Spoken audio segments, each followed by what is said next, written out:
Bienvenidos a este nuevo episodio. Disfrútalo, cuestiónalo, coméntalo y síguenos. Hola a todos y todas, bienvenidos una vez más a este nuevo episodio de Causas Ambientales. Estamos acá Paul, Dorothy y mi persona Karen. Hola chicos, ¿cómo están? Bienvenidos. Hola Karen, ¿cómo estás? Hola, bienvenidos a todos.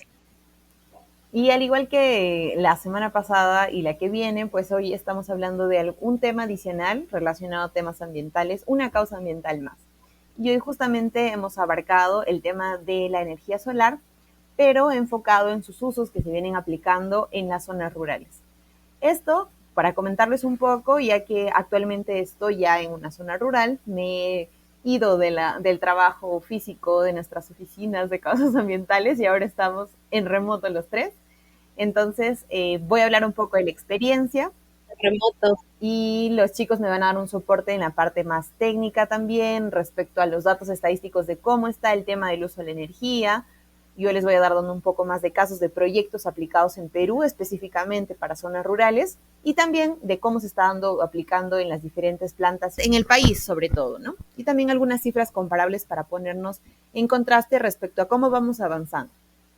Entonces, como les comentábamos, como parte de los ejemplos y los datos que queremos darles, también va como parte de nuestros compromisos nacionales que hemos asumido nosotros como parte de los objetivos del desarrollo sostenible que apuntan hacia el 2030. Uno de estos objetivos, de los cuales en conjunto hablaremos en otro capítulo, es el séptimo objetivo, el ODS 7, el cual es energía asequible y no contaminante. Y cuando hablamos de esto, pues habremos escuchado mucho de las energías renovables, de las energías alternativas y demás, pero es importante saber por qué nos referimos a energías y por qué podríamos decir que son más asequibles, menos contaminantes, y una de estas, ¿por qué es la energía solar? Chicos, ¿qué han escuchado ustedes o a qué nos referimos cuando hablamos a energías alternativas, a energías renovables o asequibles?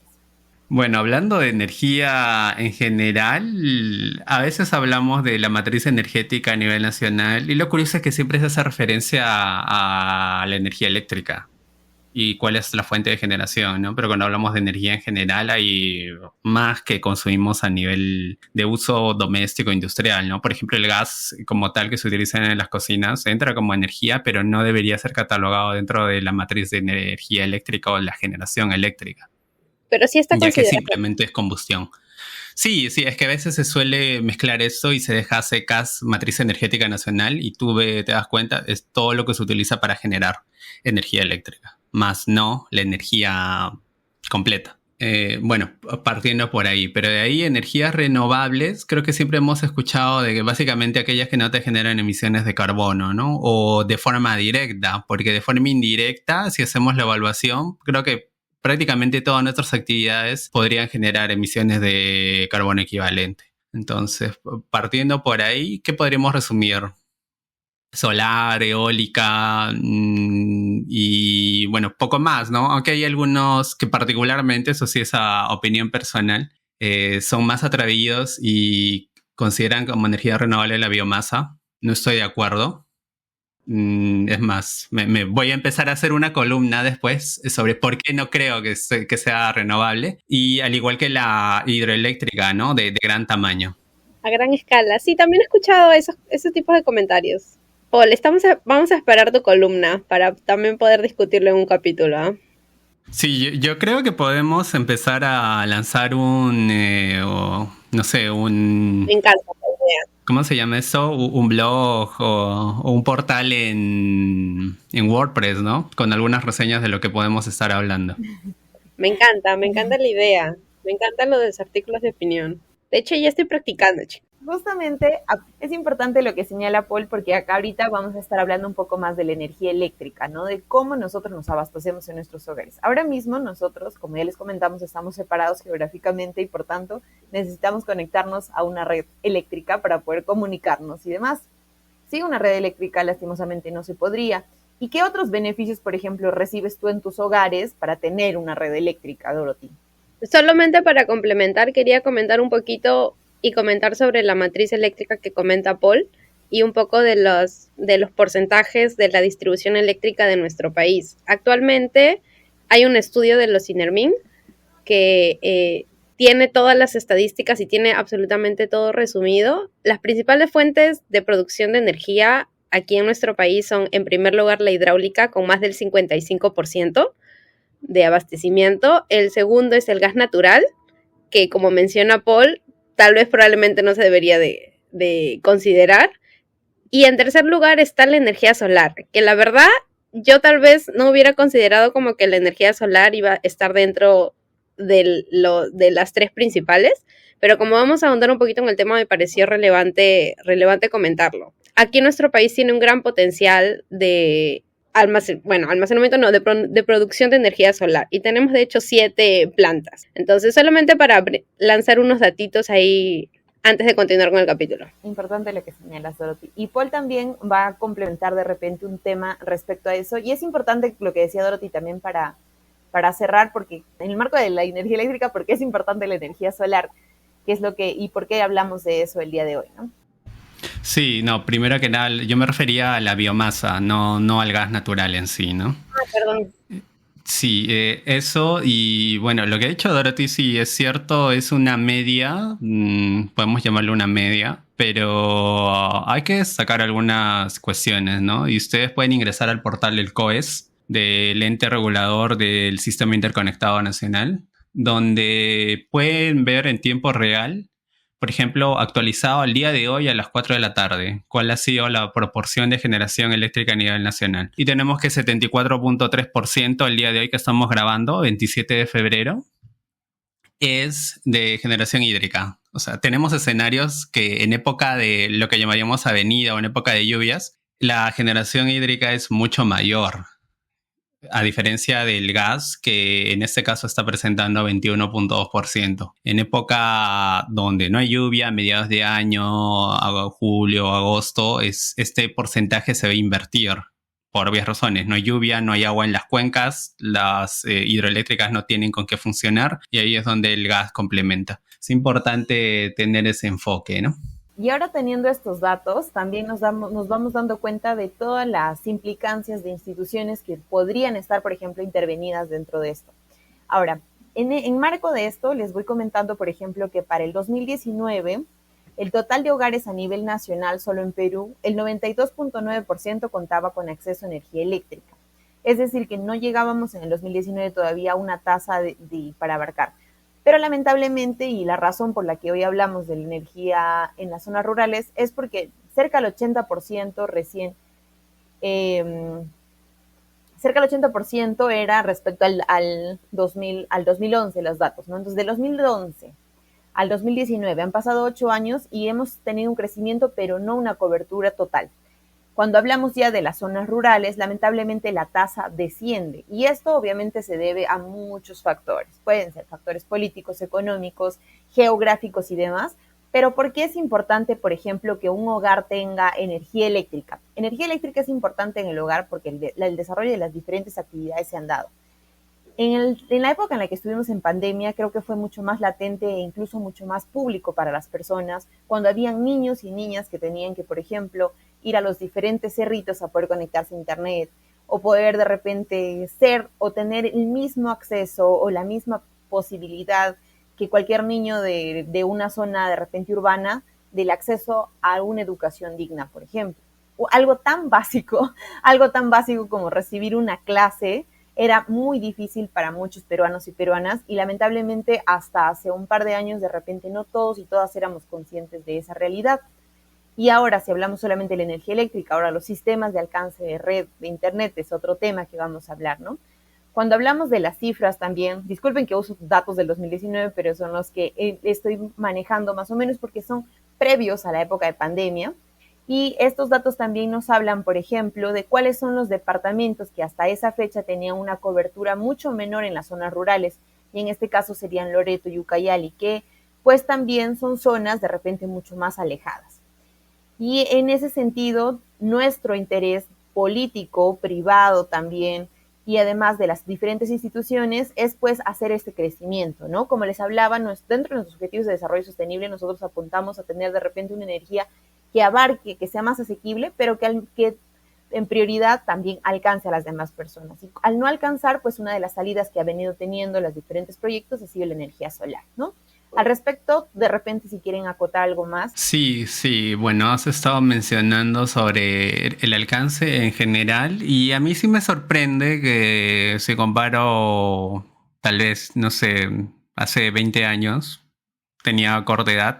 Sin embargo, había lugares donde uno viajaba a través de las carreteras y había comunidades que no tenían acceso a la energía eléctrica. Hay ido sitios donde he podido regresar ya 20 años después, ahora con más conciencia e incluso con algo de conocimiento de cómo funciona la generación, la distribución eléctrica a nivel nacional. Y sí, me llevaba con la sorpresa de que hay muchos lugares que ya tienen energía eléctrica. Es curioso que uno puede darse cuenta viajando de noche a través de las carreteras por diferentes lugares. Es cierto que falta todavía acceso a la red de gran cantidad de lugares, pero particularmente yo sí pude apreciar el incremento de la cobertura. Y otra cosa que sí me gustaría resaltar es que los proyectos que extienden la demanda, o mejor dicho, el alcance de la red nacional, curiosamente son los proyectos de minería, ¿no? Son los primeros que, por la gran demanda, ya que prácticamente te instalan en algunos casos una ciudad donde no había, hacen que las redes se puedan extender y cubriendo y alcanzando a veces hasta poblaciones aledañas. Es cierto que una ciudad que antes no tenía conexión también podría incrementar, pero lamentablemente a veces también por ahí tiene que darse la prioridad de cómo extender la red. Pero más de esto, yo les invito a todos aquellos que sean curiosos a ver si pueden, tal vez no todos los días, pero sí las publicaciones que se hacen en el Diario Oficial El Peruano, donde ustedes van a ver casi con cierta constancia de que hay nuevos proyectos que se adjudican para distribución de energía eléctrica. Entonces cada vez se puede ver que hay más comunidades que van a tener acceso, tal vez con proyectos que van a demorarse en construir 1 o 2 años, pero la red se sigue creciendo y creo que es al menos algo que podemos celebrar, considerando que, como hemos hablado al inicio, dada la distribución de cómo se genera la energía eléctrica en la región, al menos, y tal vez hasta a nivel mundial, podemos estar con unos niveles muy bajos de toneladas de CO2 por megavatio hora generado, ¿no?, de energía eléctrica. Sí, solamente para complementar, y ya que mencionaste lo de el sector minero, Paul, la otra vez, hace poco de hecho, escuché algo muy curioso, escuchando también un podcast, mencionaban, digamos, el canon minero es una de las principales fuentes de producción y de dinero en muchas comunidades y en nuestro país también y en muchos países a nivel mundial. Pero las ciudades en las que están instalados usualmente no son, o sea, son ciudades pobres, no son de las ciudades más desarrolladas. Y creo que es un problema que, digamos, hay que también cuestionar, tal vez lo podríamos conversar en un próximo capítulo, porque sí me pareció muy interesante hacer este comparativo. Habiendo tanto dinero que se genera en una comunidad, ¿por qué esa comunidad no se desarrolla? ¿Qué es lo que se está impidiendo ahí? Y bueno, para también seguir en la misma línea de lo que estamos viendo de la energía, sí se ha notado la diferencia, porque yo también cuando visitaba a mis abuelitos, que tengo familia también en el interior del país, por más que uno vive en la ciudad, ¿no?, en Lima, y sí he notado esa diferencia, pero aún así creo que no es suficiente todavía. Y si bien es cierto, ha aumentado en 20 años, no ha aumentado con la rapidez con la que debería de haber. A estas alturas, tal vez, ya no debería de haber un niño que no puede ir a la escuela solo porque no se pueda conectar, como mencionó Karen. Creo que es muy injusto que eso pase, que haya personas que están totalmente limitadas. Y creo que es algo que nos ha hecho ver tal vez la pandemia algo positivo, porque creo que muchos hemos perdido digamos, eso es nuevo para nosotros. Tal vez era una realidad existente que se ha visibilizado en esta pandemia, ¿no? Pero siento que en algunos casos y en algunos aspectos de cómo está funcionando y todos los problemas que estamos enfrentando como sociedad, al menos ahorita en el Perú, mucho se ha perdido esa capacidad de indignarnos que tenemos. Entonces, yo la otra vez nada más escuché y una persona muy cercana a mí me dijo, pero ya va a llegar, no sé por qué se quejan, ¿no? O sea, ya van a tener luz en su comunidad porque está avanzando. Y yo, o sea, ¿qué tan arrogante uno puede ser para pensar que yo tengo más derecho que otra persona si es un servicio totalmente básico y que el Estado que es el gobierno que me protege, que me cuida, que me representa, no me está brindando esta necesidad básica que yo tengo. ¿Y qué me hace pensar al que vive en la ciudad, que sí tiene ese derecho y que lo da por sentado, que lo merece más que otra persona que también vive en ese territorio solamente porque no vive en la ciudad? Y a veces estas personas que vienen a reclamar sus derechos a la ciudad, que tienen que venir acá a Lima a reclamar sus derechos, y cuando recién vienen y causan incomodidad en los limeñitos de acá, es recién que se comienza a visibilizar el problema. También escuché hace poco de cuando vienen, digamos, las personas que no tienen tal vez los mismos accesos o los mismos privilegios que nosotros, cuando vienen y causan incomodidad, ahí es donde recién se comienzan a ver tal vez algunos cambios, cuando comienzan a voltear un poco las miradas. Entonces creo que ha sido tal vez un poco positivo solamente para tal vez cuestionar un poquito de que sí hemos avanzado, pero no tan rápido como se debería, aún hay mucho todavía por hacer y tenemos que seguir para adelante y tenemos que seguir reclamando para que todos tengan estos servicios básicos fundamentales para poder desarrollarnos todos a un nivel equitativo. Sí, complementando a esto, les comento que, bueno, parte de la reforma del sector eléctrico en Perú empezó pues en los 90 cuando se empezó la ley de concesiones eléctricas, y ahí se diversifica, ¿no? Se acaba la parte pública y se comienzan a tener concesiones que ahora ya se desarrollan pues abiertamente en el país.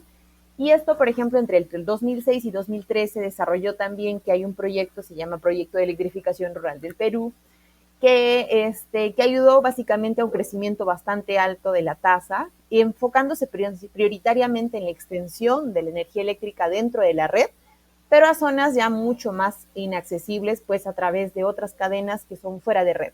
Cuando hablamos dentro de red, vamos a decir que que está interconectada hasta nuestros postes de luz, vamos a decirlo así de manera más sencilla, y fuera de redes, pues que yo de repente no tengo ese acceso, y justamente ahí vienen a tallar estos proyectos, como es el caso de algunos de la energía solar, ¿no? Para entrar ya un poco más en el tema de la energía solar y no centrarnos únicamente en la energía eléctrica. Paul, ¿tienes algo más que decir antes de entrar al tema? A ver, primero que nada, sí, hay que tener en cuenta que también los recursos son limitados. Sería genial poder desplegar todo con tanta facilidad, pero de hecho los presupuestos siempre van a ser gran limitante, ¿no? Y es por eso que lo que señalabas es bastante curioso, ya que yo recuerdo que sería el 2015-2016, que hubo una feria cuando se hizo la COP21, si no corríjanme, que fue aquí en Lima. 2014 donde no tuvo fue. Bueno, más allá del año. En esa ocasión tuve la oportunidad de estar como voluntario en un módulo justo de energías renovables. Entonces, universitario, conociendo más sobre el tema, que todavía ni siquiera tenía cómo era los conceptos de generación, de transmisión, de distribución. Una de las personas que se acerca al módulo y me pregunta diciéndome, ¿sabes si en Perú está permitida la generación distribuida? Y yo volé. ¿Qué es eso? Y probablemente a muchas personas les va a sonar bastante raro. ¿Qué es la generación distribuida? No lo sabía y bueno, le dije eso. Entonces esa persona me dice, imagínate de que yo pongo un panel en mi casa y empiezo a generar electricidad, no sé, 5 kilovatios hora, y yo solo consumo 3. 2, ¿puedo inyectarlos o no a la red? Y yo pensaba que sí. Entonces esta persona me dice, no, actualmente no está permitido. Después de haber investigado, efectivamente, no estaba permitido. Tú no podías hacer eso. Recién hace un par de años, me parece que se modifica la ley de las concesiones eléctricas y se da ese paso, incluyendo en uno de los artículos el tema de la generación distribuida, pensando justo en lo que ha mencionado Karen, porque vuelvo a repetir, los recursos no son extendidos y hay lugares donde se tienen que priorizar antes que otros. Lamentablemente es porque los recursos no van a dar, las extensiones, etcétera. Y aparte hay que tener en cuenta que la generación se da en lugares a veces muy alejados. Hay que recordar algunos ejemplos. El Cañón del Pato, la central hidroeléctrica que está ahí. ¿A cuántos kilómetros de una población está? Entonces, trasladar la energía de un punto a otro es costosa. y en algunos casos no va a ser ni siquiera rentable. Vamos a tener que construir incluso pequeñas centrales. Y ahí es donde se trata de cubrir estas brechas. Entonces, al menos para mí es una grata sorpresa ver eso, pero también decepcionante a la vez porque no está reglamentado hasta ahora. Ojalá que algún día alguien con poder nos escuche y se ponga las pilas, ¿no? Reglamentar esto para que se pueda poner en práctica de una vez y tengamos esa capacidad de poder generar energía tal vez en nuestra casa con algún medio y complementar así a lo que se va generando a través de la red para que precisamente eso, más personas puedan tener energía en su casa, ¿no? Esto es parte de, creo que el tema de la distribución económica, lamentablemente en Perú también se va distribuida por temas de corrupción. No quiero decir que solamente es una limitante, y eso sí es una opinión bastante personal y bastante propia de las experiencias de los proyectos que acá se han desarrollado, acá en la zona rural donde yo vivo y en donde yo tengo un espacio, bueno, mi familia tiene un espacio donde iba a llegar la punta de luz, los planos estaban, el proyecto aprobado, todo aprobado, y al final de cuentas nosotros hemos tenido que pagar nuestros propios postes de luz, nuestros propios cables, y nuestro proyecto aún no se ejecuta. Entonces, lamentablemente, ojalá fuese solamente falta de distribución y ojalá fuese únicamente de repente la parte reglamentaria, sino que también se trata del factor humano y por eso es que es importante lo que ambos señalan, porque en los proyectos energéticos también, y otra vez incitamos a que hayan personas involucradas que ejecuten el proyecto a cabalidad y que lleguen al alcance completo pues de los proyectos, ¿no? Como bien dice Paul, cada proyecto se evalúa y en función a eso se ejecuta, pero una vez ejecutado, mi pueblo es el claro ejemplo de que no solamente la parte técnica es suficiente, sino que el factor humano es mucho más importante, ¿no? Y volviendo al punto también, al punto de la energía solar, justamente esta es una energía renovable que en este caso particularmente se obtiene directamente de la radiación solar. Y esto a través de paneles solares, y es por razón por la cual no se habla de la energía solar, a veces sin el panel solar, y a través de este es que se produce la energía, o bueno, la conversión hacia la energía eléctrica, ¿no? La luz llega hacia las caras de los paneles solares, donde estas contienen unas celdas que van a permitir que haya un diferencial de electrones para que van a generar tanto carga negativa y positiva para generar una carga. Esta también ya luego se va a transformar en energía eléctrica. Esta energía eléctrica se está usando, como bien señala Paul, en su gran mayoría, no fuera de la red. No necesariamente está conectado hacia el poste de luz y no se abastece directamente, sino que lo puedo usar yo para una medida complementaria, de repente en mi hogar, para tenerlo como una terma eléctrica, una terma solar propia, no necesariamente conectada a mi sistema, como también de repente lo puedo usar para otros usos. En ese caso, vamos a nosotros usarlo para diferentes causas. En el capítulo de hoy quería comentarles algunos usos particulares de los cuales nosotros, por ejemplo, en el lugar en el que estoy, que es el distrito de Leimebamba, de Chachapoyas, Amazonas, somos un distrito bastante ganadero. Entonces, uno de los usos que más se le da en este lugar es para el uso del cerco eléctrico. Creo que es algo muy llamativo y lo quería comentar porque justamente acá nosotros nos dedicamos al cultivo de pastos para el abastecimiento productivo de la leche. Y para no tener que construir cercos y para no tener que estar arreando vacas de un lado a otro, se pone un cerco eléctrico que no es altamente peligroso para los animales. Cabe aclarar que acá no estamos promoviendo el maltrato animal y que permite hacer la distribución racional del pasto y de esa manera los ganaderos, sin darse cuenta, consumen energías eléctricas. Lo único que utilizan ellos, y lo hemos ido aprendiendo en realidad con la poca asistencia técnica que se ha tenido, sino de experiencias de otros lugares, usando una batería, un panel solar, y bueno, que vaya plantado a tierra para que no haya una conexión, y a la vez también tu cerco eléctrico, ¿no? Este tiene que tener una conexión, obviamente, una parte metálica, y con eso nosotros hacemos un sistema o un uso súper práctico. Además de este uso, no sé si ustedes, chicos, habían escuchado un uso tan particular como este, por ejemplo, en una zona rural, o algún otro uso particular de la energía eléctrica solar. La verdad es la primera vez que lo escucho para abastecimiento de tal vez una cerca eléctrica en el sector ganadero. Lo convencional que más he escuchado es precisamente para lo que viene a ser las termas en las duchas.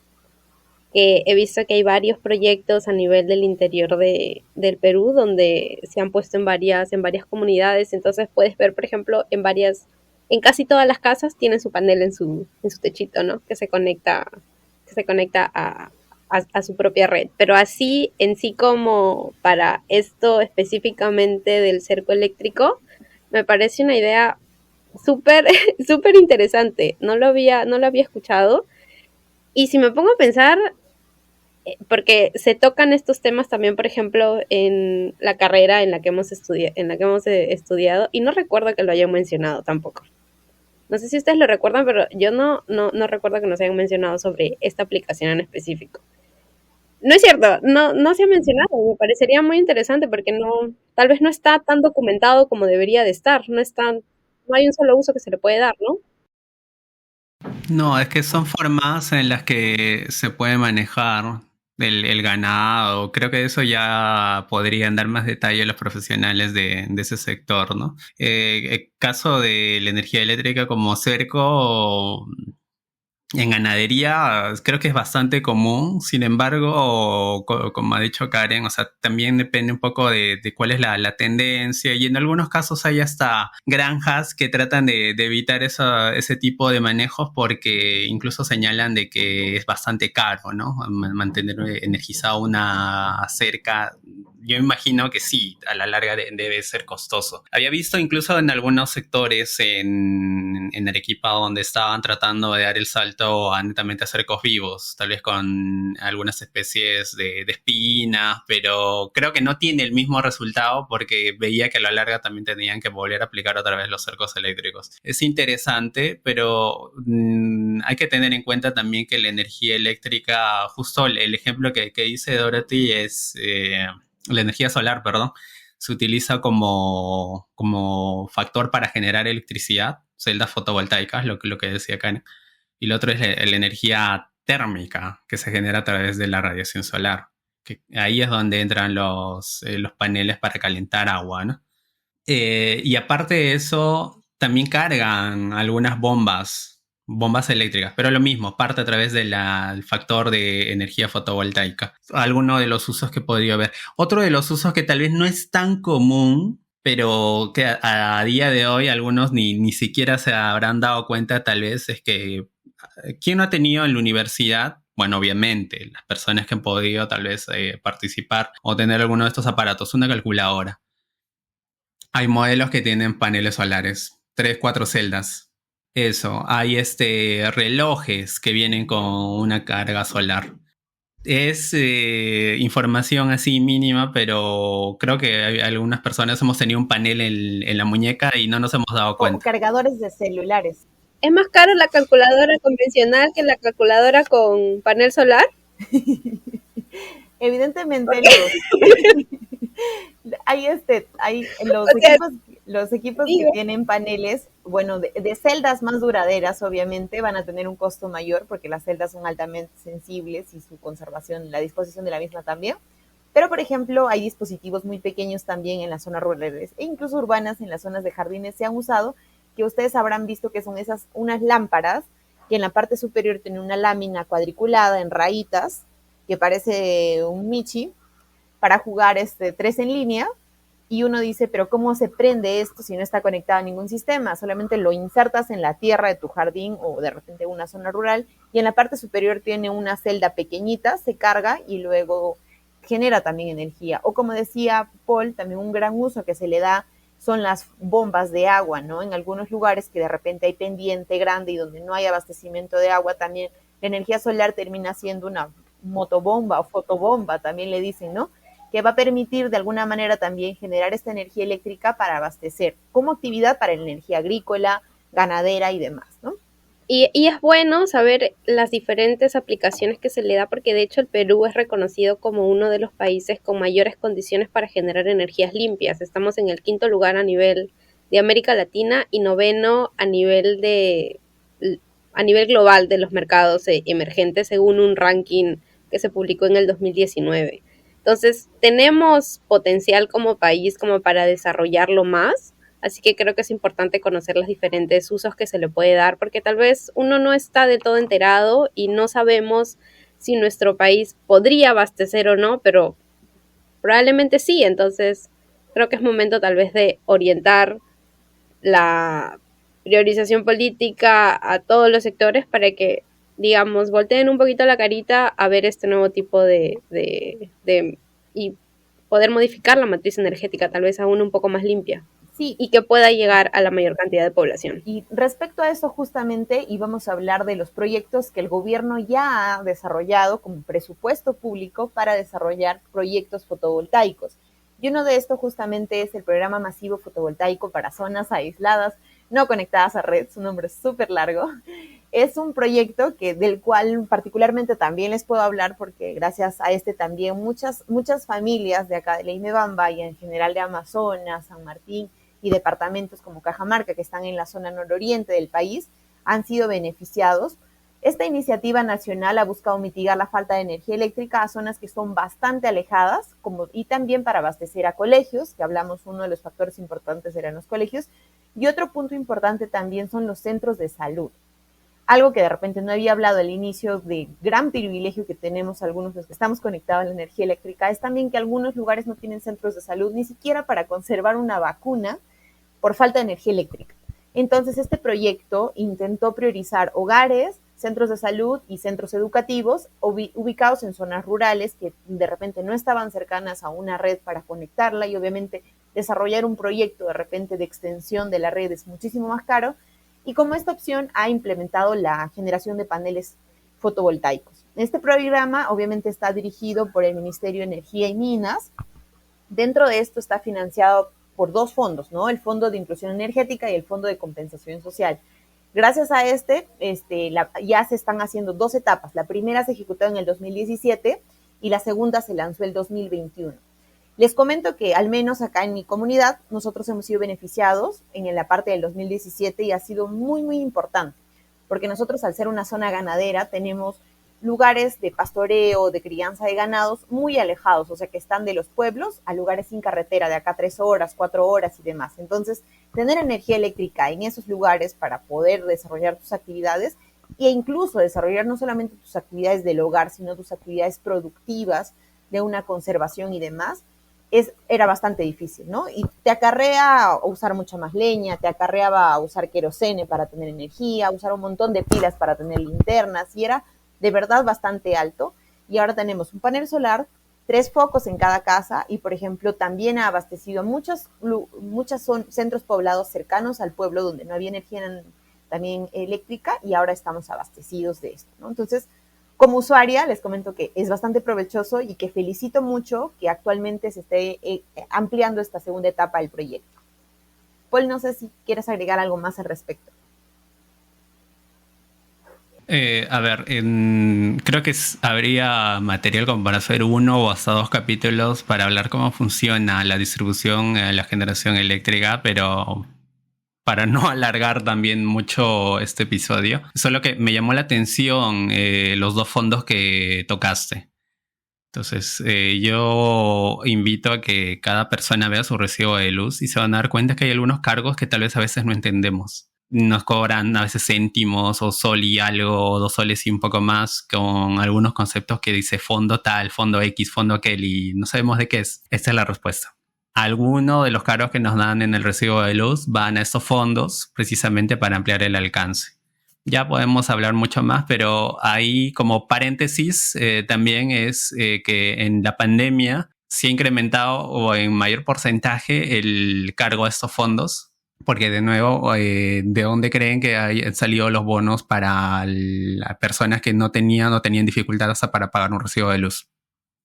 Han cargado al resto de personas y ahí se ha podido ver en los recibos de luz, por ejemplo. Otra parte también importante, ahora les hablamos de este proyecto, que es un proyecto público que tenía un gran alcance y del cual vamos a intentar hacer un pequeño reel para que ustedes también tengan algunos videos y alcances del mismo. Pero también es importante trabajar como parte de los proyectos energéticos, no solo la inversión pública, ¿no? Es importante involucrar también al sector privado porque al final el mercado de la energía es bastante amplio y dentro de esto justamente uno de los ejemplos en Perú es la planta solar más grande que tenemos, que es la planta solar Rubí. Entonces vamos a hablar ahora de esto Para comentarles un poco, Paul. A nivel de inversión pública, sí hay algunos proyectos puntuales en los que el Estado está metiendo dinero directamente, pero la gran mayoría de los proyectos grandes son concesiones. O sea, el Estado da un espacio donde se delimitan ciertos parámetros donde se tiene que construir o ya sea una central de generación o un proyecto de transmisión de energía eléctrica. Incluso hasta la distribución no tanto, porque la distribución, la mayor parte de la infraestructura es ya existente y si no hay que renovarla nada más. Salvo lugares donde tienen energía por primera vez, ¿no? Pero en este caso las concesiones entiendo que incluyen eso, construir, llevar todo. Y es que a través de eso es que la empresa privada va recuperando la inversión que ha hecho a lo largo del tiempo. Correcto. Bueno, y como ya dije, creo que más de esto podemos profundizar fácil en 1 o 2 episodios que lo vamos a hacer. Y comentándoles un poco de la planta Rubí, es la planta solar más grande del Perú, está a cargo de Enel, que es una empresa que creo que algunos ya conocemos, a través de su división Enel Green Power. Entonces, a través de nosotros ya estamos, en teoría, abasteciendo, o con un objetivo de abastecer a 350,000 hogares a través de energía renovable. Este proyecto se ubica en Moquegua y cuenta con 560,000 paneles solares, imagínense, que viene incluso ya conectado directamente a una de las subestaciones, donde oficialmente ingresa dentro del sistema eléctrico interconectado nacional, es decir, entra a la red nacional de energía. Entonces, a través de esto, nosotros les estamos mostrando al menos estos 2 ejemplos particulares, uno del sector público enfocado en la energía rural, donde la persona se ve beneficiada directamente porque está alejada, pero por otra parte también cómo es importante que las concesionarias eléctricas se involucren y también inserten las energías renovables como parte de los servicios de energía que abarca el país, ¿no? Entonces, estos proyectos, quería hacer un comentario antes de dar el paso a mis compañeros para ir cerrando, se ven enmarcados mucho y se deben ir evaluando cómo se van ejecutando para que a futuro cualquier iniciativa que nosotros queremos abarcar también sea importante. Justo Practical Actions creo que anualmente saca un reporte, el panorama energético de los pobres. Y en el 2018 él habló de algunos casos particulares de cómo nosotros nos abastecemos de energía a nivel del mundo. En India, en África, en Perú y sobre todo en la parte de los sectores donde más lo necesitamos. Y justamente hay varios indicadores que ellos sacan para evaluar los proyectos energéticos y muchos de estos, por ejemplo, no solamente habla de extensión, sino habla de mientras más alejados sean, si estamos dándole un enfoque de alcance y participación a las instituciones privadas. Habla también de otro indicador, por ejemplo, de involucrar a los indicadores de género, como es muchas veces las mujeres, valgan verdades, son a veces las que más perjudicadas se ven en algunos casos en el tema energético, porque son las encargadas, por ejemplo, del hogar, en el caso de abastecer los sistemas básicos del hogar, ¿no? De cuidar a los niños, de la alimentación. Pero en este caso hablo de energía en general, no solamente eléctrica, sino también de cocina. Entonces, este será uno de los temas adicionales. E invito ahora, como parte de este capítulo, a preguntarte, de repente, si los lugares de donde venían tus abuelitos ya tienen luz, de qué tipo de energía tienen y qué tipos de proyectos se están desarrollando en el Perú para que más peruanos y peruanas podamos tener acceso a servicios tan básicos como salud, servicios tan básicos como educación y servicios tan básicos como poder prender mi luz en la noche para no caerme. Les doy el pase, chicos, para ir cerrando con algunos datitos finales. Sí, nada más para finalizar, algo que mencionó Karen en el transcurso del episodio, y los que no han escuchado hoy se está saltando al final, así que escuchen todo el capítulo, pero algo que es bastante crítico es personas, sobre todo la ética. Todo lo que hagamos va a depender mucho de las personas, más allá de regulaciones, más allá de aspectos técnicos, mucho va a depender de las personas que lo ejecutan. Y que sea conciencia. Eso, y lo segundo es en algunos lugares donde no hay facilidad a la conexión a una red o por diferentes razones, en algunos lugares sí va a ser bastante más útil la energía solar, pero hay que tener en cuenta que esto muchas veces viene acompañado de baterías, de más equipamiento, ¿no? Entonces, yo dejo como pregunta, ¿es realmente la energía solar ahora, a día de hoy, capaz de satisfacer todas nuestras demandas, incluyendo no solo las energéticas, sino como tal, la de energía limpia en todos sus alcances. Con eso quiero decir la minería que se tiene que hacer para extraer los materiales y de todos los componentes, no solo de los paneles. Ojo, no estoy en contra, pero creo que es algo que también tenemos que evaluar y sí, vamos a estar hablando de esto y más en otros episodios. Gracias a todos y todas. Y justamente respondiendo un poco a la pregunta de Paul, les invito a leer El panorama energético de los pobres y ahí van a encontrar muchas respuestas, muchos casos reales de qué va a pasar con las baterías, de qué va a pasar con los paneles y de cosas que ya están sucediendo y problemas que ustedes deben verlo como una oportunidad de apoyo a los peruanos, peruanas y en realidad a toda la gente que le falta luz. Así que nos vemos en el siguiente capítulo y gracias por escucharnos y respondan a nuestras preguntas en todas las plataformas en las que están. Cuídense.